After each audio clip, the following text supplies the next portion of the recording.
How's it going, everybody?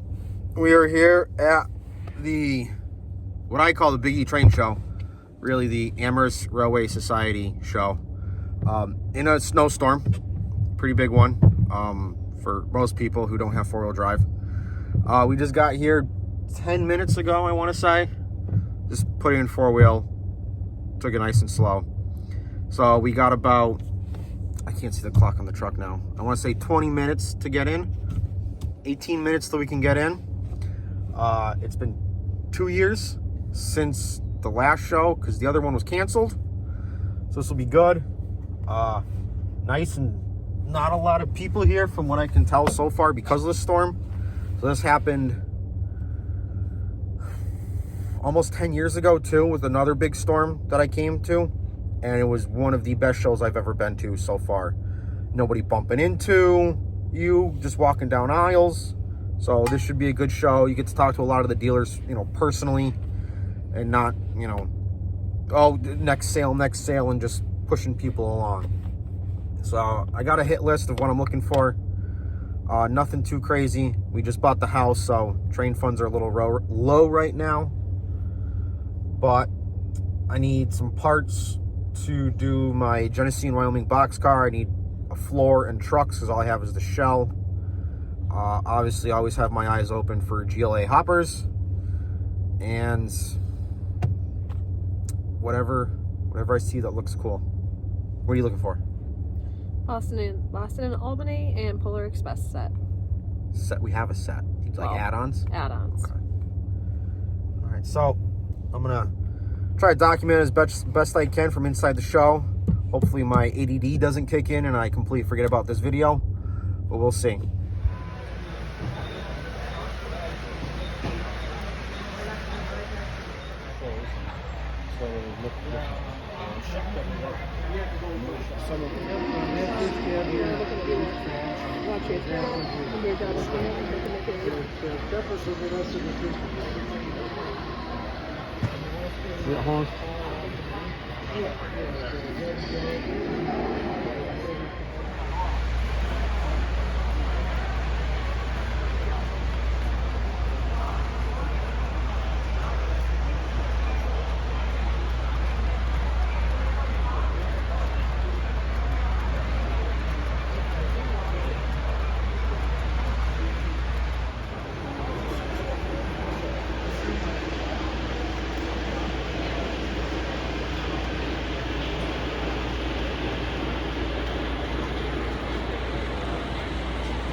You don't get to like that if you're in New Jersey.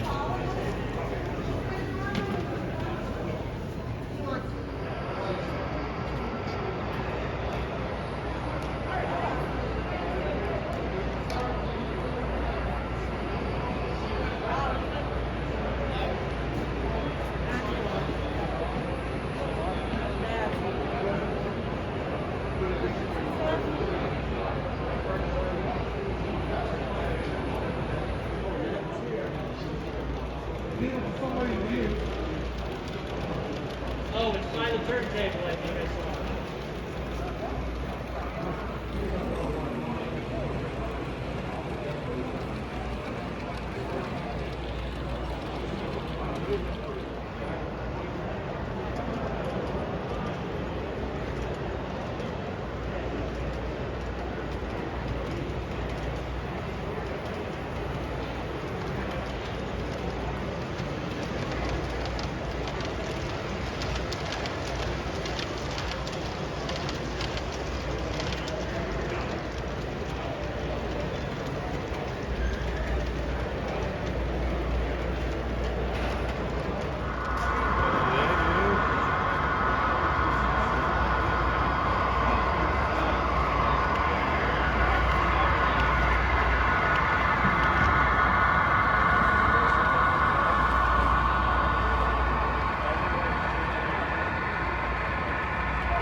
We just got back from the show a couple hours ago.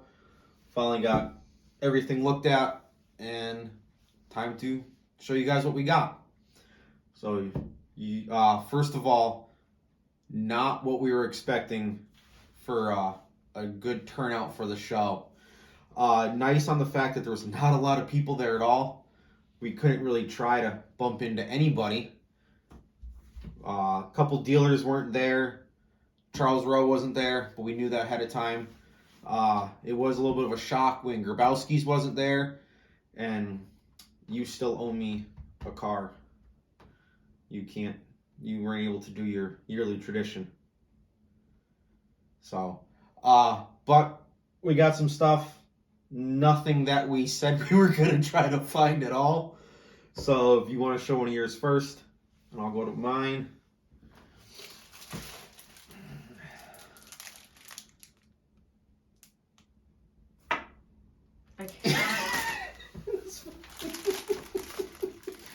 Hillary likes flags. Her mother gave us a whole bunch of them for every season, and Hillary asked me which one I liked. Out of 2 of them, I told her to pick, and now we have a flag that I approve of 100%. So they'll have to wait till next year. So we'll start with one of my purchases. Empty box. So I ended up finding a MTH N6B Caboose. I do not have one of these yet. I was recently, earlier in the year, Hillary told me no more Caboose ordering because I had 2 that came in the same week from eBay and got in a little bit of trouble for that. So I was able to sneak this one by her. She didn't know I got it. So, weathered up real nice. Like I said, I didn't have one of these ones yet. So, another Pennsylvania Caboose. Can't have too many. What else did you got?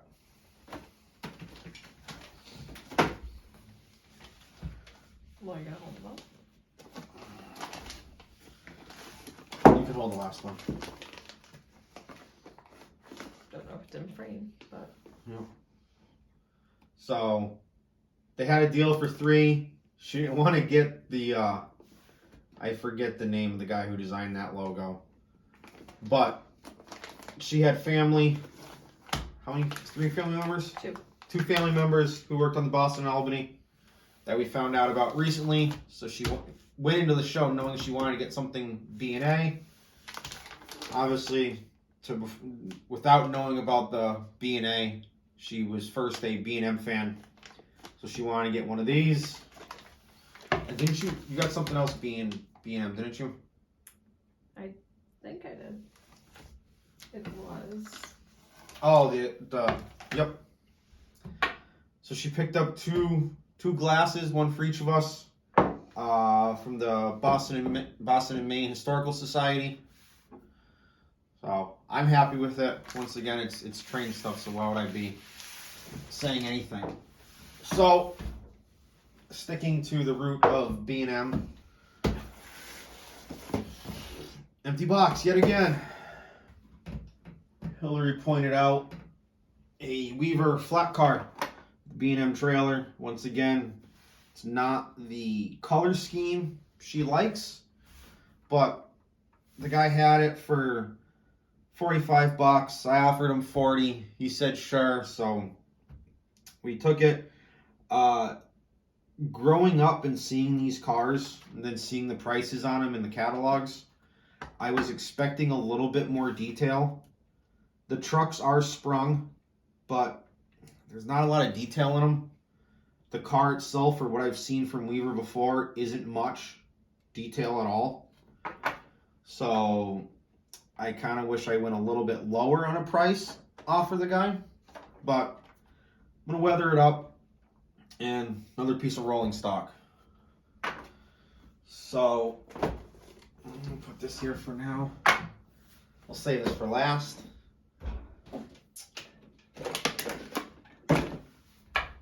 Six Things of Trees.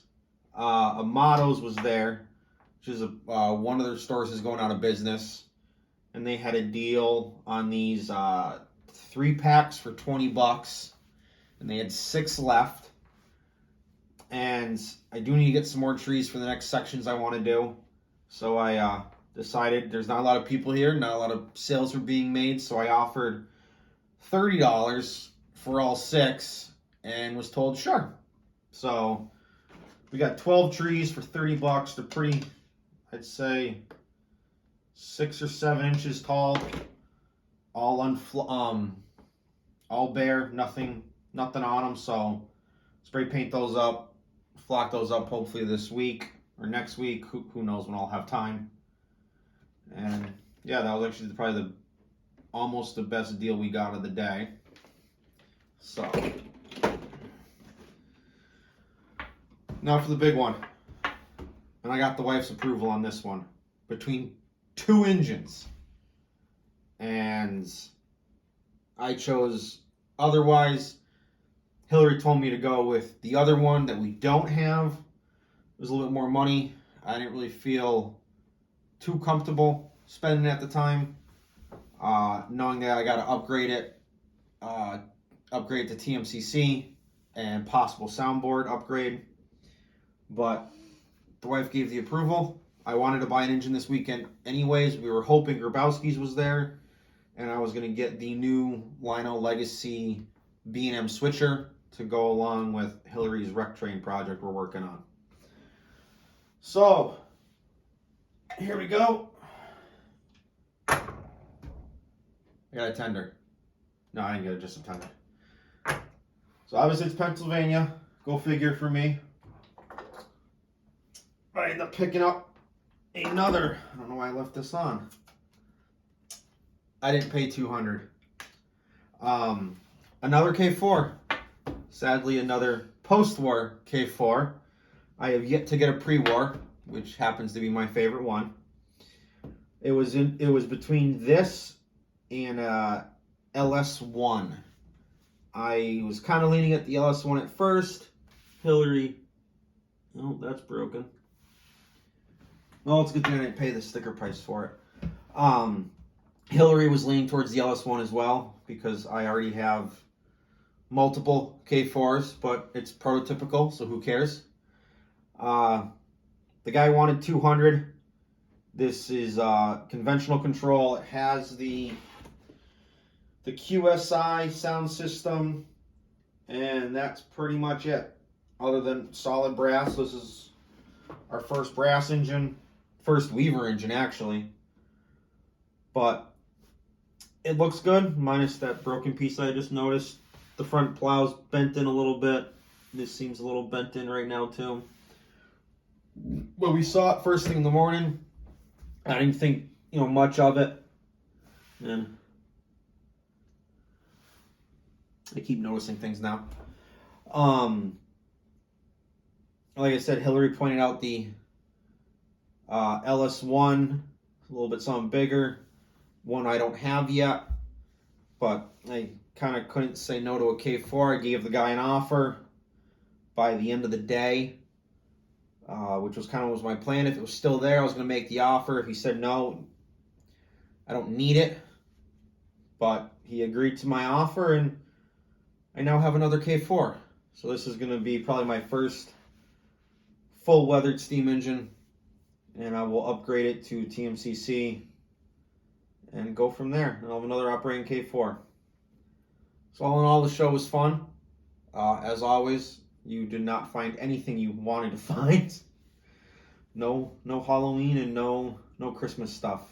But without Grabowski's being there or Charles Rowe, that kind of really, affected mostly where we spend our money when we go to the show. Mm-hmm. So I'll have some more videos when I get up to weathering the K4. Maybe I'll do one for the Weaver flat car and the Caboose. And those signs will hopefully be going up in the basement soon once we get the train room coming along. And that's it. So that's our haul. Hope you guys enjoyed the video. And we'll see you soon.